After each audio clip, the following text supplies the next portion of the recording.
Hello everyone, welcome to quick mentoring channel. So recently JKSSB ने VLW की vacancies advertise की हैं। Panchayat secretary बोलते हैं इनको। 1395 पोस्ट्स एडवर्टीज़ हुई हैं। हम इसकी नोटिफिकेशन की तरफ नज़र डालते हैं तो जैसा हम देख सकते हैं कि 1395 पोस्ट जो हैं वो आपकी एडवर्टीज़ हुई हैं। डेट ऑफ कमेंसमेंट की अगर मैं बात करूँ तो 6 जून को आपकी ऑनलाइन एप्लीकेशन फॉर्म शुरू होगा। 6 जुलाई तक जो है ये चलेगा। ठीक है, यहाँ पे आपकी as limits as per the various categories जो हैं वो दी हुई हैं, आप यहाँ पे देख सकते हैं।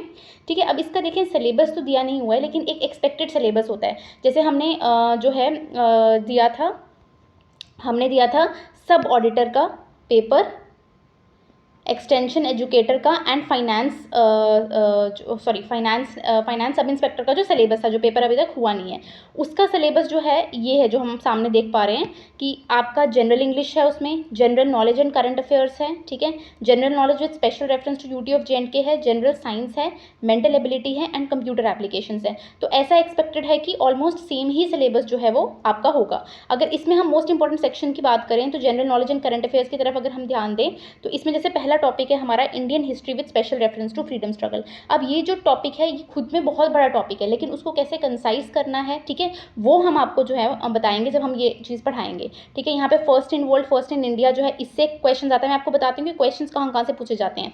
जैसे यहाँ पे आपका है world famous award and the world of sports, यहाँ से 2 to 3 क्वेश्चन जो है वो एक्सपेक्टेड होते हैं। ठीक है, अगर ये आप अच्छे से कर लेंगे, इस पे क्वेश्चन कैसे पूछे जाते हैं, जैसे सपोज कि बुकर प्राइज, अभी हमें रिसेंटली हमें पता है कि गीतांजलि श्री जी को जो है इंटरनेशनल बुकर प्राइज़ मिला है। तो फर्स्ट बुकर प्राइज़ किसको मिला था, बुकर प्राइज़ कब शुरू हुआ, जैसे इंटरनेशनल बुकर प्राइज़ जो है वो 2005 में शुरू हुआ था एंड बुकर प्राइज़ आपका 1969 में शुरू हुआ था। तो ऐसे क्वेश्चंस, पहला किसको मिला, पहले इंडियन कौन थे जिनको मिला। ठीक है, ऐसे क्वेश्चन जो है वो इसमें पूछे जाते हैं। World famous awards and the world of sports, sports से रिलेटेड जो है वो पूछा जाता है आपको। और अगर हम यहाँ बात बताएं, मतलब अगर आप इंडियन एरियाज को हिट करोगे ना तो आपका स्कोर नेचुरली जो है वो इंक्रीज़ होगा। काफ़ी बच्चे हैं जिनका बहुत मार्जिन से जो है ये जूनियर असिस्टेंट एंड ऑल ये सब एग्जाम्स रहे हैं। तो बेसिकली गलती कहाँ होती है कि जो इंपॉर्टेंट एरियाज हैं हम उन पे फोकस नहीं करते हैं।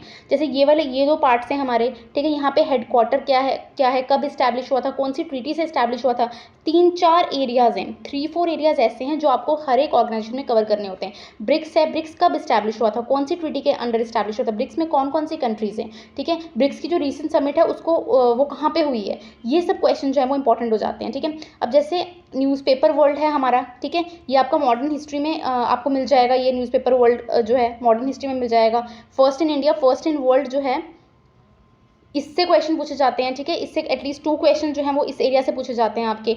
तो कौन सी चीज़ को कवर करना है, ऐसे अगर हम बिना एक स्मार्ट स्ट्रैटेजी के अगर हम पढ़ते जाएंगे तो वो ऑब्वियसली हमें मार्क्स फेच नहीं करेगा। मार्क्स जैसे मैंने आपको बताया कि ये जो सेक्शन है ना, एक्चुअली ये बच्चों को सबसे ज़्यादा डिफिकल्ट लगती है क्योंकि ये बहुत ज़्यादा ब्रॉड है। लेकिन ये डिफिकल्ट कब नहीं लगेगी, जब आपको पता है कि क्वेश्चन कहाँ से आना है। ठीक है, rivers and lakes of India, important rivers and lakes of India, ठीक है, यहाँ से क्वेश्चन आता ही आता है। ठीक है, करंट इवेंट्स, इसकी हम सीरीज शुरू कर रहे हैं 1 जून से। ठीक है, ये जो करंट इवेंट्स को कवर करेगा। Political physical divisions of world and India, ठीक है, इससे इतना क्वेश्चन नहीं आएगा। लेकिन जैसे आपको पता है कि इस एरिया से, जस्ट अ सेकेंड, इस एरिया से क्वेश्चन पूछा जाता है। First in world, first in India, Indian history जो फ्रीडम स्ट्रगल है इससे क्वेश्चन पूछा जाता है। ठीक है, इन 2 एरिया से क्वेश्चन पूछा जाता है, 2-3 क्वेश्चन एक्सपेक्टेड होते हैं।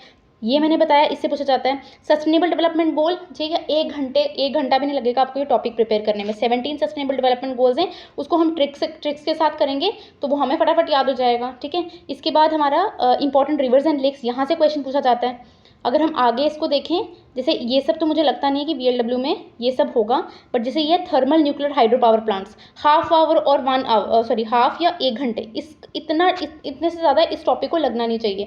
ट्रिक्स के साथ हम याद करेंगे। ठीक है, आप चैनल को सब्सक्राइब करें नीचे, ट्रिक्स के साथ हम इसको याद करेंगे तो हमें याद हो जाएगा। तो सिर्फ इंपॉर्टेंट एरियाज को हिट करना है, उसी से जो है वो एग्जाम निकलेगा। अगर आप हार्डवर्क करते रहेंगे, स्मार्ट वर्क नहीं करेंगे तो पेपर नहीं निकलेगा। नेक्स्ट हम देखते हैं जैसे general knowledge with special reference to UT of JNK। अब इसमें मोस्ट इंपॉर्टेंट चीज़ होती है कि अगर हम हर एक डिस्ट्रिक्ट उठाएं और उस डिस्ट्रिक्ट की सारी डायमेंशंस हम कवर कर दें। ठीक है, ये हम हर एक डिस्ट्रिक्ट को उसी की डिस्ट्रिक्ट की वेबसाइट से, जो ऑथेंटिक वेबसाइट है वहाँ से हम कवर कर सकते हैं, ठीक है। ये 73rd 74th कॉन्स्टिट्यूशनल अमेंडमेंट है। ज़्यादा से ज़्यादा ये आपके 2 या 3 घंटे लेगा, ये टॉपिक आपका प्रिपेयर हो जाएगा। तो राइट स्ट्रैटेजी जो है वो आपको एग्जाम क्लियर करवाएगी। रिवर्स एंड लेक्स हो गया, फ्लोरा एंड फौना हो गया। अब इसमें जैसे इंपॉर्टेंट टूरिस्ट डेस्टिनेशन हैं, ठीक है, इससे क्वेश्चन पूछा जाता है, रिवर्स एंड लेक से क्वेश्चन पूछा जाता है। और जैसे कि सपोज आपका जो नेशनल पार्क्स हैं, डचिगम नेशनल पार्क कब इस्टेब्लिश हुआ था, ठीक है, कब इस्टेब्लिश हुआ था, कौन सा जो है फ्लोरा एंड फौना के लिए फेमस है, ऐसे क्वेश्चन जो हैं वो पूछे जाते हैं। सिंस आप देख सकते हैं कि मैंने बहुत सारे एग्जाम्स जो हैं वो दिए हैं, एक्सटेंशन एजुकेटर, सब ऑडिटर, सब इंस्पेक्टर, तो I have a broader understanding कि जेके में कैसे क्वेश्चन पूछे जाते हैं, तो वही हम यहाँ पे कवर करेंगे। जनरल साइंस का अगर आप देखें, जनरल साइंस में जहाँ से क्वेश्चन पूछा ही पूछा जाना है, vitamin diseases related to vitamin deficiency, 2 से 3 क्वेश्चन, ठीक है। एनवायरमेंट से 2 क्वेश्चन पूछे जाएंगे। यहाँ पे solid liquid gases structure of atom, ये एनसीईआरटी से आप जो है 9th-10th की एनसीईआरटी से ये पोर्शन आपका आराम से कवर हो जाएगा जनरल साइंस का। Mental ability, this is all about practice, ठीक है, practice and practice and practice. इसमें आप अगर 20 मार्क्स का होगा ये, और लेट्स सपोज कि VLW में 20 मार्क्स का है, तो 20 में से 20 मार्क्स जो हैं आप इसमें आराम से स्कोर कर सकते हैं, ठीक है। नेक्स्ट आपका कंप्यूटर एप्लीकेशन है। अब जो ऑफ रिसेंटली JKSSB के एग्जाम्स हुए हैं जितने भी, ये जो पार्ट है वो मोस्ट चैलेंजिंग पार्ट रहा है, ठीक है, मोस्ट चैलेंजिंग। बहुत ज़्यादा डिफिकल्ट क्वेश्चंस भी पूछे गए हैं। जैसे अगर हम बात करें पंचायत अकाउंट असिस्टेंट की, पंचायत अकाउंट असिस्टेंट में जो कंप्यूटर था वो 30 मार्क्स का था हमारा, और बहुत इजी क्वेश्चन पूछे गए थे कंप्यूटर में।